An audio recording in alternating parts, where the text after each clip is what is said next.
Welcome to Conversations About Death, an ongoing dialogue between funeral directors, hospice teams, grief support specialists, and others dedicated to helping families navigate the end-of-life journey. Today we'll be discussing funeral choices and the freedom to ask. Our guests are Lisa Bolton, grief counselor and founder of the Dandelion Project, a nonprofit offering grief support for the bereaved and those living with trauma. Lena Williams, community outreach advisor and board member for the National Alliance on Mental Illness. Steve Brown, funeral director in charge at Hires Baxley Funeral Services. And your moderator, Nicole Medley, marketing manager at Baldwin Brothers Funeral Home. Let's get talking. Welcome to Conversations About Death. Here you'll find real conversations with end-of-life professionals about the stuff we don't talk about but should. Today, let's talk about our choices after death, burial or cremation or something else. Our guests are ready to share their knowledge, so let's dive right in. Stephen, tell us the difference between a disposition and a burial, or is there even a difference? Absolutely. So typically, following a funeral service, you would have the disposition. So a funeral service could consist of a visitation, a viewing, a memorial service with or without the remains present. That service could be held anywhere, such as a church, a funeral home chapel, or even a park. Wherever the family would like to have the ceremony at could consist of the funeral service. And typically following the service, then the disposition would occur. So there are 5 types of disposition. So we have a traditional burial, which consists of under the ground. We have a entombment, which is consisted of a mausoleum burial. We also have cremation, which is considered final disposition, but you're also able to place the cremated remains in the ground or a niche or niche, as some would prefer. And then we also have anatomical donation and removal of state. Wait, what is anatomical donation? Anatomical donation would be considered a donation to science. Oh, okay. Absolutely. Yeah. We do have families that prefer, or loved ones that prefer, to donate their body to science so they can further do research to help us as far as advancements goes. Lena, is the impact on family members if they haven't made prearrangements? So, I know Stephen just listed a lot of different options that people have, and sometimes families who haven't had these conversations in advance find themselves overwhelmed by the number of options, and it really is one of those opportunities to give your family the gift of clarity, exactly what they want. You can be certain of, and you guys can have those conversations in advance. You can meet with a director like Stephen, and you can make sure that all of those plans are finalized. And I really think that that is the kind of thing that allows families to grieve and find more community with one another and turn to each other for comfort instead of turning to each other with questions in their mind.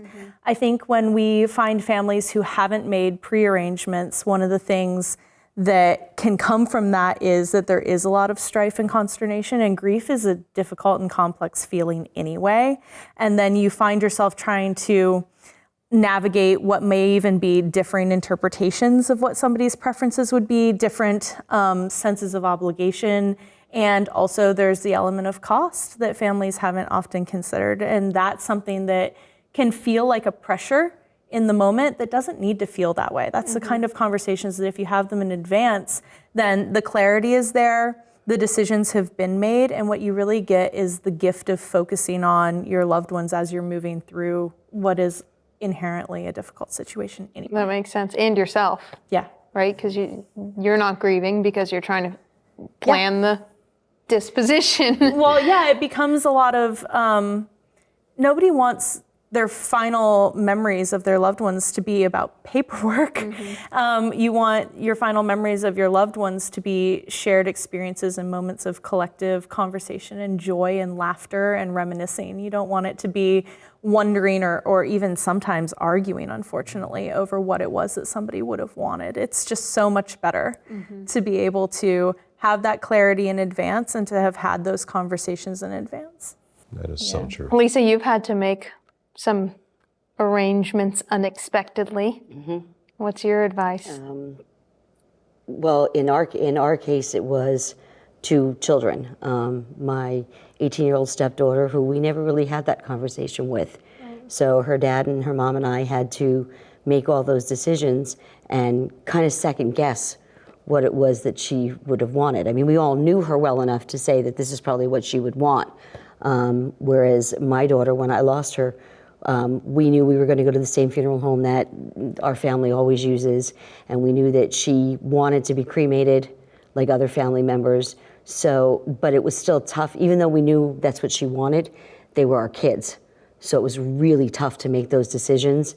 And there was a lot of fighting. There was a lot of arguing instead of those joyful moments that Lena was just mentioning, because it was like, well, I want her to do this, and no, I want this, and I want, And then when you factor in the stepmother and the step-parent thing, like, what really do I have to say? I'm just her stepmom. Right, who gets the right, this is final really say. their thing, not mine.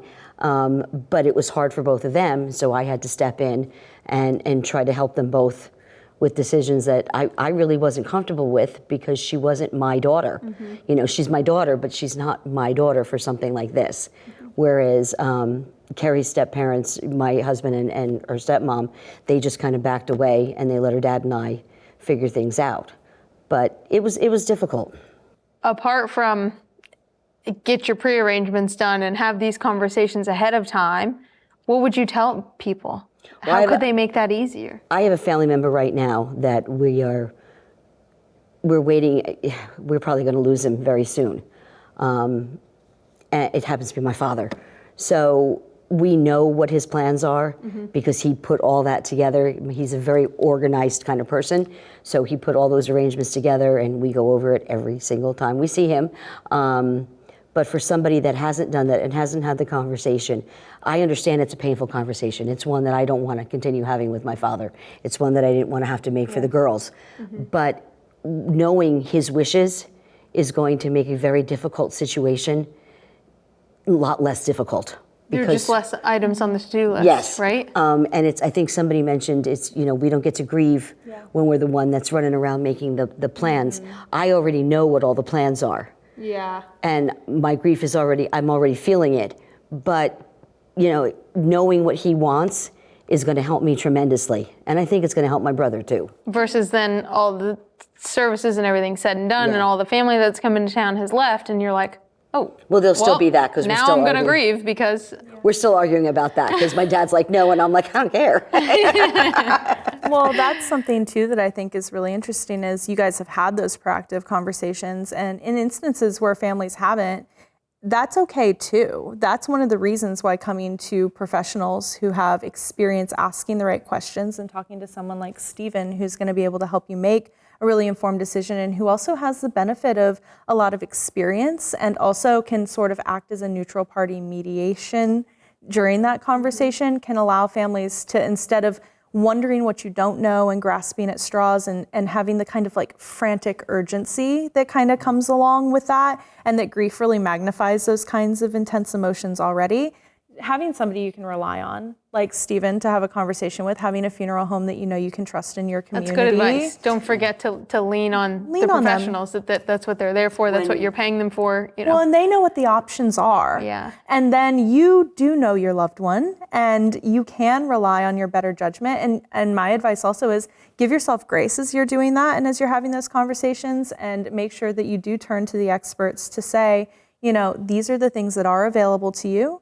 And then you can use your best judgment, because really the ceremony isn't just about the loved one and what their wishes were. It's also about closure for you as a family. And so there really is no right or wrong answer, no matter what it is that's feeling good to you. It's one of those things where your instincts and your previous knowledge and your, trusting in the relationship that you always had with that loved one as you're making those decisions, I think that's super valuable also. Well, and Stephen, I'm sure you've experienced situations where there's like several different kind of like hands trying to put weight on the scales. How do you recommend families deal with that?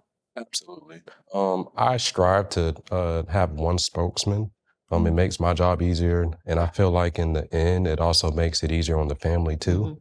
So instead of bringing all the issues from multiple people to me, it's easier to address it coming from one person. It's easier for me to place a solution at hand. And I think it also gives the family the opportunity to collaborate together before meeting us doing the arrangement. Fighting in your office. Right, they Absolutely. clear out a lot of stuff before it even gets to you. Well, and a lot of families kind of know who that person who'd be comfortable and confident in that situation would be. And a lot of times it gives them a lot of peace and clarity too. And it avoids that miscommunication. I think that's really wise. Yeah.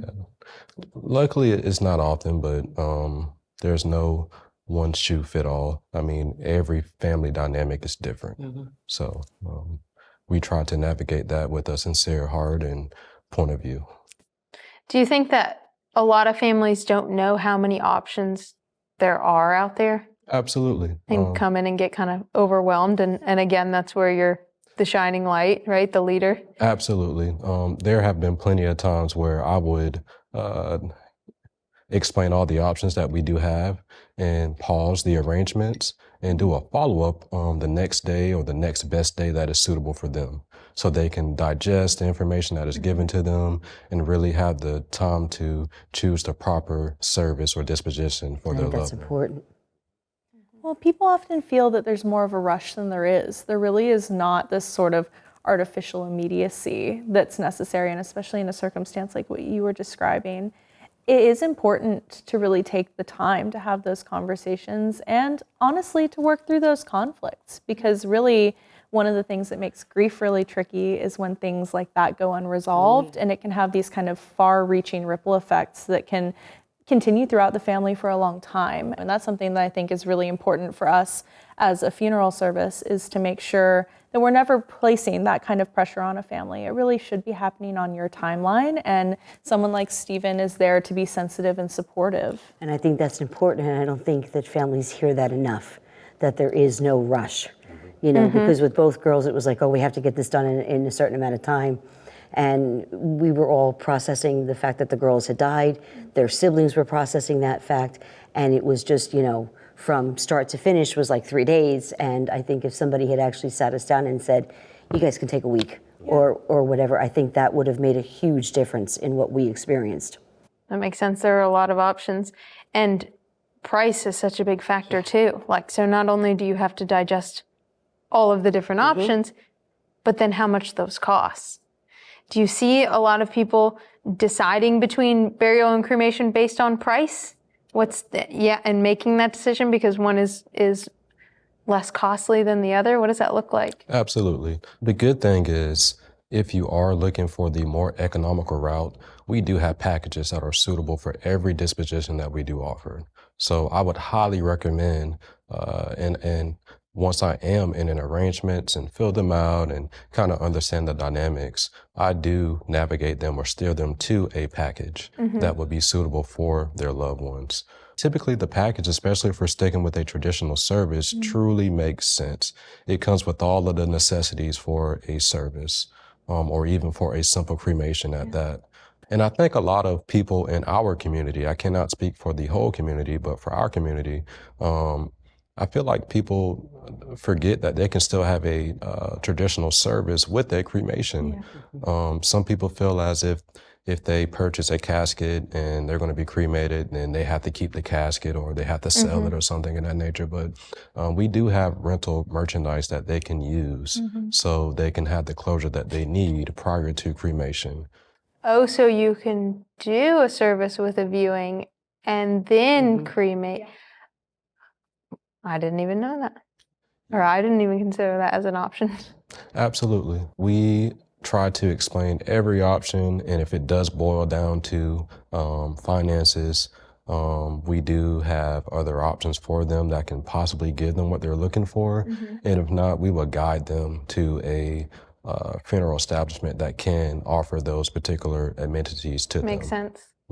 Well, that's something we really pride ourselves on as a service, is this degree of personalization. It really ought to be a reflection of you. We have this ethos of sharing life, right? Like, this is about a celebration of the life that was lived. And so whatever your family's picture is in mind, you should be unafraid to advocate for what it is that you want, because a really great funeral director or a really great funeral home will always find a way to accommodate you, whether it's taking a package because you didn't know what you wanted, or it's choosing a la carte options like Steven's describing. If you want a service and you want a viewing and they want to be cremated and you want to have multiple people have those remains packaged in an alternative way that's going to be beautifully displayed in their home or going to be available for spreading in a different location at a time that feels right to you, or if you have multiple, families spread out, sometimes even internationally, you would want to be able to travel with some portion of those remains but still have a traditional service in the community where that person was living.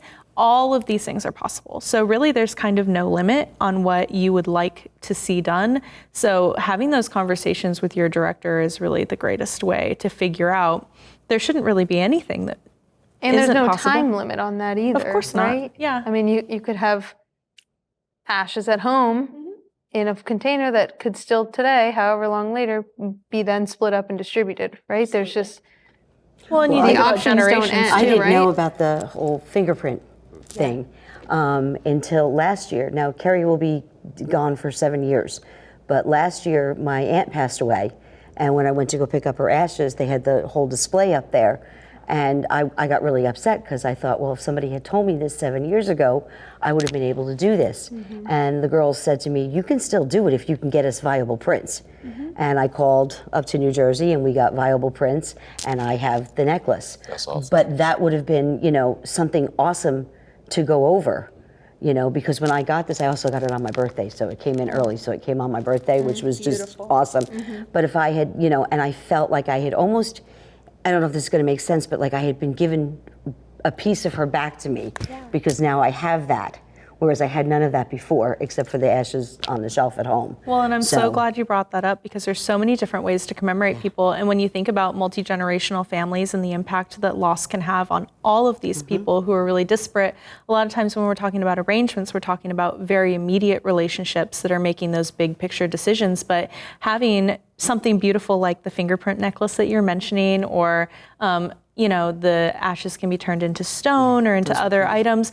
All of those beautiful things are something that a grandchild might really treasure or carry on into their life and be able to share with their children one day. And Or a grandparent, like in my mother's case. Absolutely. And so that kind of thing really is broadly applicable and can be a really beautiful way to commemorate somebody and let their legacy live on that's not just restricted to the service. What is a green burial? That's a great question. Is that like human composting? Well, in a sense, that is not truly popular here in the state of Florida, but what is popular is green burials.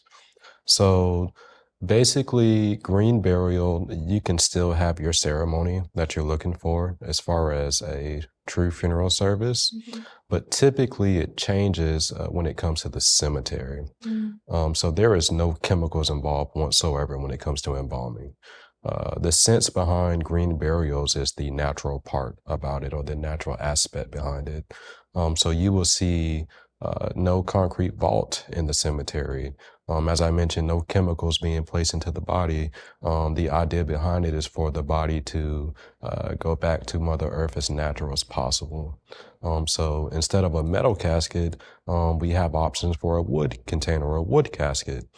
Some religions would prefer, instead of a casket, to be shroud and garments. And it is such a cool ceremony, such a nice experience, because it really brings everything home to us going back to Mother Earth. And I tell families all the time, whether you do a cremation, a traditional burial, a green burial, eventually your body will decompose and go back to the dust. And that is just the most natural way to make it happen.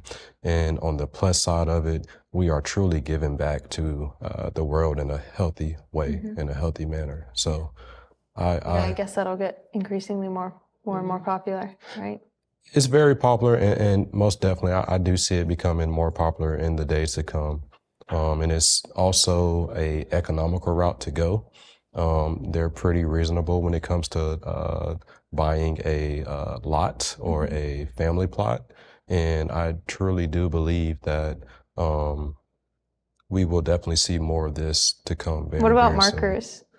So typically the markers would be also made out of wood. I have seen some natural stone, which is actually very, very cool. That is cool. Yeah. As far as the marker goes, I also think they give you a GPS coordinate to where you can also revisit when you would like to do so, because I think the idea behind it is once a section is completed, for them to move on to a different section of the cemetery. And like in a traditional cemetery, you'll have your markers that are above ground or have the names to where you can revisit and see. But that's the cool idea with the GPS coordinate. You'll be able to find them with that strategy versus the traditional headstone. So Very cool. Such a cool example of how your services can reflect your values, right? Like that's one of the best things about the customization and the personalization options is, you know, if you valued nature and you love being out in, you know, the green spaces of your community and you want it to be a very natural, holistic thing, then also your family can always replicate that, right? Because then every time someone wants to visit your GPS coordinate, they're also taking the kind of nature hike that their loved one would have wanted. So there's a beautiful synergy there too. You could have that service there, and you don't always have to have a service somewhere else and then go to the burial. But can you have a service without a body? absolutely. And do a lot of people do that? Absolutely. Yeah. Absolutely. That is definitely plausible. That's probably the majority of how our services are handled without the body physically being present. And I feel like families that choose to go that route have more of a true celebration because they're not having any restrictions when it comes to a true ceremony as far as traditions go, if that makes sense. It does. Yeah, Yeah. Maybe it's less somber. that's one way to look at it. There's just no wrong answer. Right. Whatever's going to make your family feel good and is going to reflect what you think your loved one's wishes would have been or what your wishes are, all of those things, you can just do it however you want. I think that people sometimes think of this very like stodgy and traditional and everybody's wearing black and there's 6 pallbearers and it doesn't there are have rules to to be it or that. else There's it no doesn't count. rules. There's Yeah. no right or wrong answer. This is the kind of thing that really can and should be the most deeply personal. Well, Quinn loved bright colors, so we insisted everybody wear bright colors. I love we that. Wanted we wanted nobody in black. We said everybody wear the bright colors because that's what she would have wanted. That's fabulous. And we were a very bright service. That's great. Very bright. Yeah, that's a good example. I love it. Do you know your loved one's wishes? What are your plans for your funeral? Talking about these things today can help relieve the stress and the pain of the future. We've had a ton of helpful hints from our guests today, and we have even more on our website, alltogether.com. Thanks for watching Conversations About Death.